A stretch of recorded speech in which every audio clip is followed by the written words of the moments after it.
آج بدترین تبلیغ ہوتی ہے. یہ عورتیں جو بے حجاب ہیں ان کی جو ہے مجلس کا کوئی فائدہ نہیں. تو پھر کس کی مجلس کا فائدہ ہے بھائی؟ اگر ان کی مجلس کا فائدہ نہیں ہے تو کس کی مجلس کا فائدہ؟ محرم آتا نہیں ہے، شیطان کے چیلے چاروں طرف پھیل جاتے ہیں. تم جو نماز نہیں پڑھتے تمہاری عزاداری کا کوئی فائدہ نہیں، تم جو گناہ کرتے ہو تمہاری عزاداری کا کوئی فائدہ نہیں، تم جو پتہ نہیں عورت حجاب کیے بغیر مجلس میں جا رہی ہو، اللہ عمل جو ہے متقیوں سے قبول کرتا ہے، تم متقی نہیں ہو، تم فاسق ہو، تم فاجر ہو، تمہارا کوئی عمل قبول نہیں ہے. آپ لوگوں کو حسین کی مجلس سے لا رہے ہیں نزدیک یا دور کر رہے ہیں؟ توجہ ہے یا نہیں ہے؟ آپ مجلس حسین کے قریب لا رہے ہیں یا دور بھگا رہے ہیں؟ کیا کر رہے ہیں؟ کون سی تبلیغ ہے یہ؟ اگر کسی کو پتہ چل جائے کہ مجلس سے کوئی فائدہ نہیں ہے اور اس کے دل میں یہ بات بیٹھ جائے تو پھر وہاں حرم حسین نے جو نہیں لکھا ہوا کوئی گنہگار داخل نہ ہو.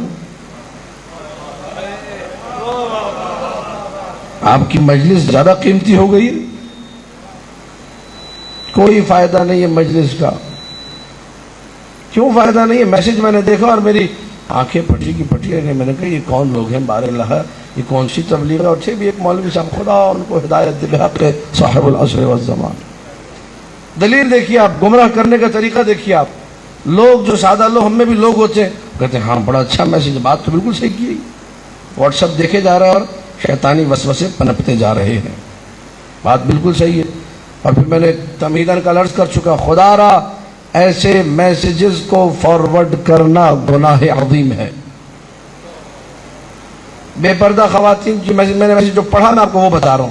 وہ بے پردہ خواتین جو مجلس میں جاتی ہیں ان کی مجلس قبول نہیں. کیوں؟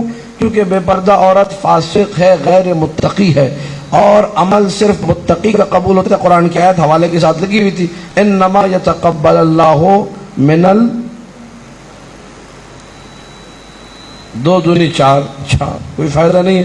اب وہ بیچاری بے حجاب، بیچاری میں اس کو بیچاری کہوں گا، گناہگار ہے. مجھے یہ سمجھ میں نہیں آتا ان کو اس کی بے حجابی نظر آ جاتی ہے، اس کی حسین سے محبت دکھائی نہیں دیتی، اس کے چہرے پہ آنسو دکھائی نہیں دیتے، اس کا ماتم دکھائی نہیں دیتا، اس کا اپنے پیسے کو خرچ کرنا علی و حسین کے لیے دکھائی نہیں دیتا، اپنے بچوں کو تیار کر کے جلوس میں بھیجنا دکھائی نہیں دیتا. یہ کچھ دکھائی نہیں دیتا. وہ جو بال نظر آ رہے ہیں لگتا ہے نگاہیں وہیں پر ہیں، اور کچھ دکھائی. معرفت نفس اگر ہو تو یہ بےہودگیاں نہیں ہوں گی. اب میں اس شبہ کا جواب آپ کی خدمت میں دوں. یہ بہت چلا پاکستان میں، خوب واٹس ایپ پہ چلا، خوب لوگوں کو بیوقوف بنایا گیا، دیوانہ بنایا گیا. یہ واٹس ایپ کا میسج بھیج کے میں جواب عرض کر رہا ہوں، اس کو بھی جواب ہو سکے تو یہ آپ لوگوں کی ذمہ داری ہے. جامعہ کے پیج پہ موجود ہے ویڈیو، آپ کلپ بنائیے، آپ خدمت کیجئے تاکہ اس شبہ کا جواب ملے اور لوگ جو ہے علی و اولاد علی سے شیعوں کو دور نہ کریں. توجہ ہے یا نہیں ہے؟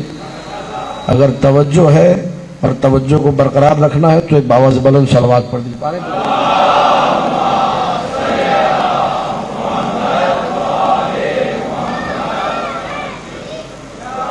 یا علی یا علی یا علی مدد حق حیدر. تقوی کسے کہتے ہیں؟ شبہ یہی تھا. اللہ عمل کسے قبول کرتا ہے؟ متقین سے. غیر متقی سے عمل قبول.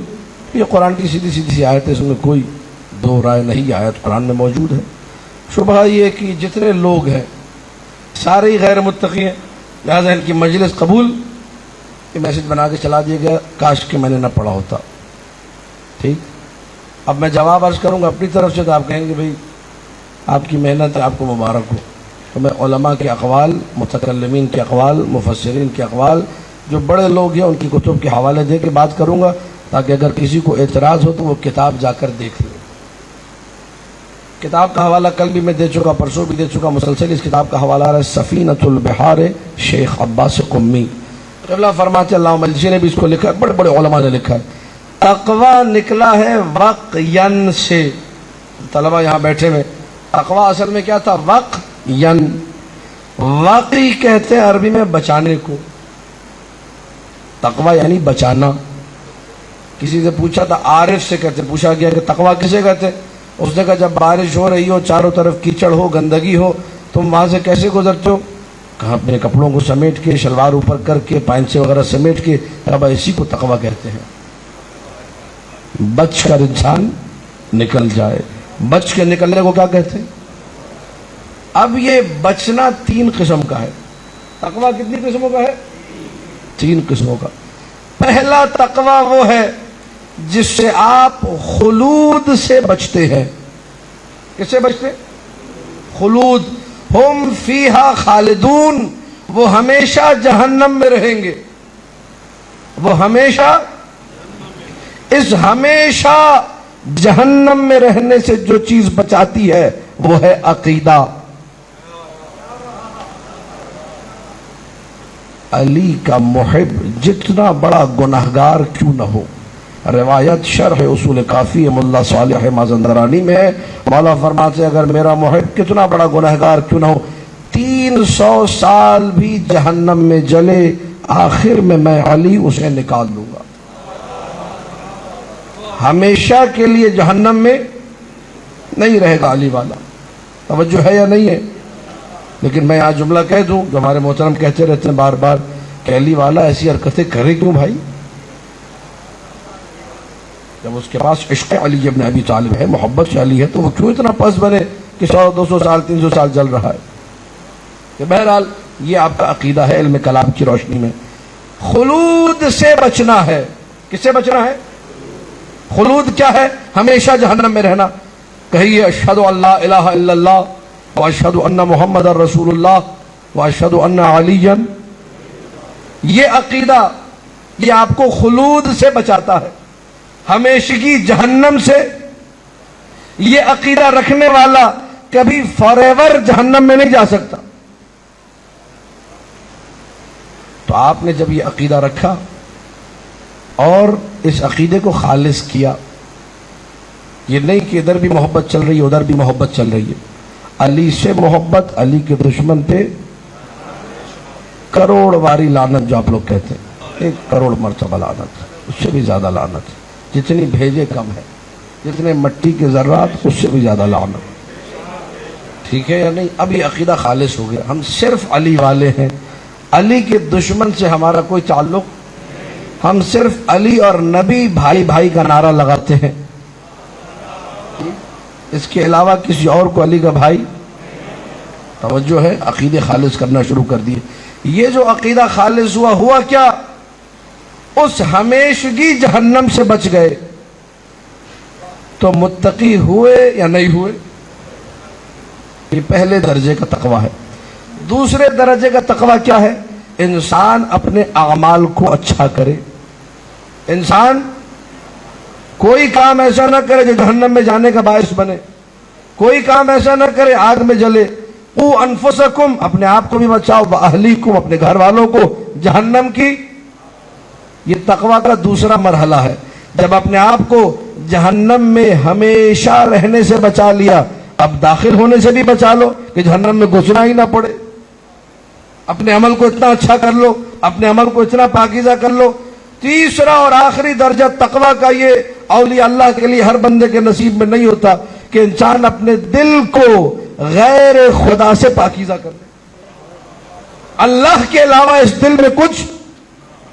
یہ 3 تقویٰ کے درجے ہیں. محترم، آپ نے میسج چلایا جو بے پردہ ہے وہ متقی نہیں. آپ دوسرے والے تقویٰ کو کیوں پکڑ کے بیٹھ گئے؟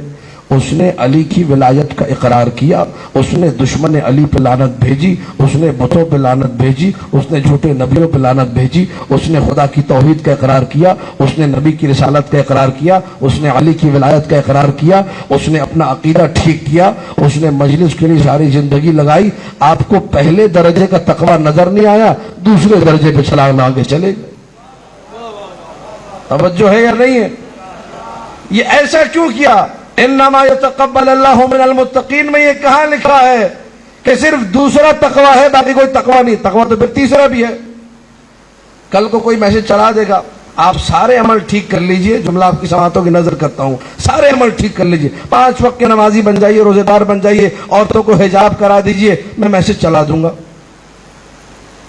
کہ چونکہ تمہارا دل دنیا میں لگا ہوا ہے اور یہ دل تقوی سے خالی ہے. تقوی کا تیسرا مرحلہ یہی ہے نا کہ انسان اپنے دل کو غیر خدا سے پاک کر دے, صرف دل میں خدا رہے. قلب المؤمن حرم اللہ, مومن کا دل حرم خدا ہے. میں کہوں گا اس حرم میں کوئی اور کیسے آیا؟ تم غیر متقی ہو, تمہاری کوئی مجلس قبول نہیں ہے. جب دوسرے والے کے لیے کہہ دیا تو پھر تیسرے والے کے لیے بھی کہیے. بات واضح ہے یا نہیں ہے؟ مجھے لگ رہا ہے آپ لوگ بات کی گہرائی تک نہیں پہنچ سکے. میں تھوڑا اور واضح کرتا ہوں, ذرا بلند ترین صلوات پڑھیے.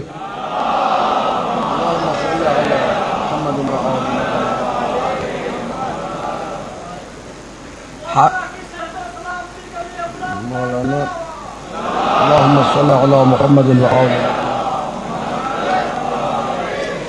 یہ آپ لوگوں کی محبت ہے. مولانا کچھ بھی نہیں, پوسٹر پہ بھی لکھا ہے حجت الاسلام والمسلمین. میں کہتا ہوں حجت الافلاس والمفلسین. یہ حجت الاسلام والمسلمین نہیں ہے, نہ کوئی مولانا. آپ لوگ آباد رہیں, آپ لوگ سنتے ہیں. یہ کلمات سے ائمہ ہیں, معصومین کے پیغامات سے, علماء کے اقوال ہیں جو خدمت درج کرتا ہوں. اپنی صحت و سلامتی کے لیے باواز بلند صلوات پڑھ دیجیے. اللہم صلی علی محمد وآل محمد. شام کے دربار میں یہ چیزیں پڑھتا ہوں, کچھ مولوی صاحبان فون کر کے کہتے ہیں کہ یار ایسی چیزیں نہیں پڑھا کرو. تو کیوں نہ پڑھیں؟ کیا مذائقہ ہے پڑھنے میں, کیا قباحت. کیا ہم معاشرے کے ہر فرد کو سامنے رکھ کے بات نہیں کر سکتے؟ کیا سارے شیعیان حیدر کرار نہیں ہیں؟ تاریخ میں واقعہ لکھا ہے. نہ ہو, اگر میں نے گھڑا ہو تو پھر کہیے گا. اگر روایت میں نے کمرے میں بیٹھ کے بنائی ہے, آپ کا اعتراض ٹھیک ہے. اگر روایت کتاب میں موجود ہے اور میسج اچھا ہے, اس سے ہم غلط استفادہ نہیں کر رہے. میری گفتگو کا قطعاً کوئی یہ مطلب نہ نکالے کہ ہم کہہ رہے ہیں کہ سارے گناہگار جو ہیں, جتنے گناہگار ہیں وہ گناہ کرتے رہیں. قطعاً ہم نے یہ نہیں کہا. ہم بھرپور طریقے سے اس منبر سے گناہ کی مذمت کرتے ہیں, لیکن جو گناہگار ہے اگر وہ اچھی صفت رکھتا ہے تو اس اچھی صفت کو دیکھتے ہوئے اسے قریب لے کر آؤ کل کو, تاکہ وہ گناہوں کو چھوڑ دے. اچھی نیت ہے, اتنی سی بات ہے. وہ کہتے ہیں سندھ میں ایک ملنگ جا رہا تھا, القطرہ میں واقعہ لکھا ہوا ہے, اس کا اردو ترجمہ بھی ہو گیا ہے. وہ شعر پڑھتا ہوا جا رہا تھا, گر در دلداری ولاؤ یہ علی, گر در دلداری ولاؤ یہ علی, من زامنم تامی توانی گناہ کن. ایک غلط سوچ. اگر تمہارے دل میں علی کی ولا ہے, میں ضمانت دیتا ہوں, میں ضامن ہوں, جتنے گناہ کرنے کرو. آپ بتائیے, کچھ لوگوں کی یہ سوچ ہے, بدترین سوچ, غلط سوچ. اگر دل میں علی کی ولا ہے, جتنے گناہ کرنے. یہ شعر پڑھتا ہوا سندھ کی گلیوں میں جا رہا ہے, القطرہ نے واقعہ لکھا ہوا ہے. اب اسے ایک سید ملے جو معرفت نفس رکھتے تھے, نورانی سید. انہوں نے یہ نہیں کہا کہ تم کیا بدماشی کر رہے ہو, انہوں نے یہ نہیں کہا کہ تم انتہائی احمق انسان ہو, انہوں نے یہ نہیں کہا تم معاشرے میں گمراہی پھیلا رہے ہو, انہوں نے یہ نہیں کہا کہ تم گناہوں کو فروغ دے رہے ہو. انجمن فروغ حرام فی القعود والقیام سے تمہارا تعلق ہے؟ کچھ نہیں. کہا اس کا دوسرا مصرع تبدیل کر دو. اس کا دوسرا مصرع, گر در دل داری ولاؤ یہ علی. وہ پڑھ رہا تھا, کیا پڑھ رہا تھا؟ من ضامنم, میں ضامن ہوں, تامی توانی گناہ کن, جتنے گناہ کر سکتے ہو کرو. اس نے کہا دوسرا مصرع تبدیل کر دو, یوں کہو, گر در دل داری ولاؤ یہ علی. اگر دل میں علی کی محبت ہے, شرم ز علی کن و کم تر گناہ کن. علی سے شرم کرو اور کم گناہ کرو. توجہ ہے یا نہیں ہے؟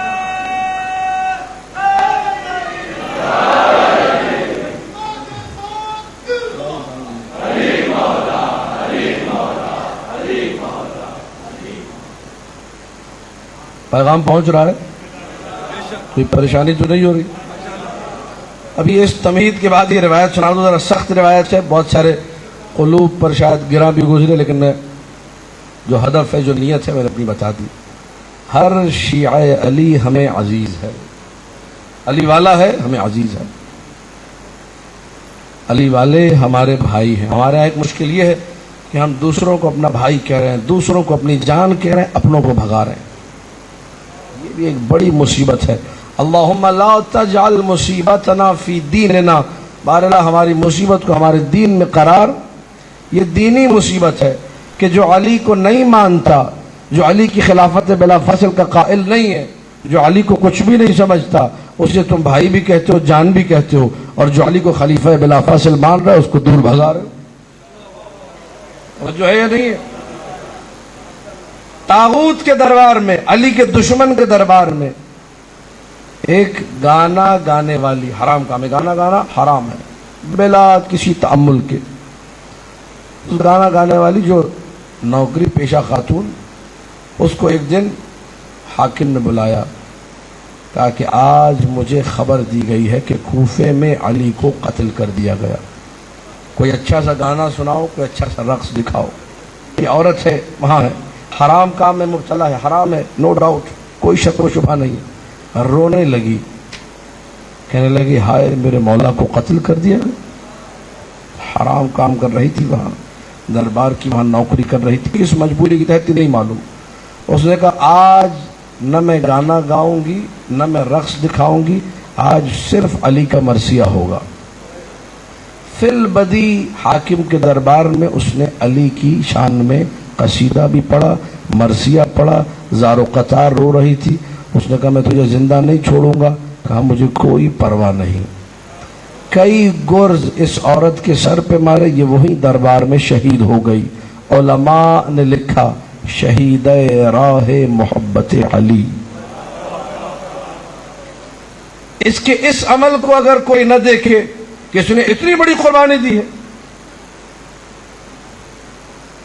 طاغوت کے سامنے آنکھوں میں آنکھیں ڈال کر دشمن علی کے سامنے علی کا مرثیہ پڑھنا، بڑا جگر چاہیے۔ مجھ جیسے اچھے اچھے مولوی بھاگ جائیں گے۔ کچھ تو اس محبت کی قدر کیجئے، کچھ تو اس محبت کو ویلیو دیجئے، کچھ تو اس محبت کی قیمت لگائیے۔ ایسا تو نہیں ہے کہ محبت کوئی قدر و قیمت نہیں رکھتی۔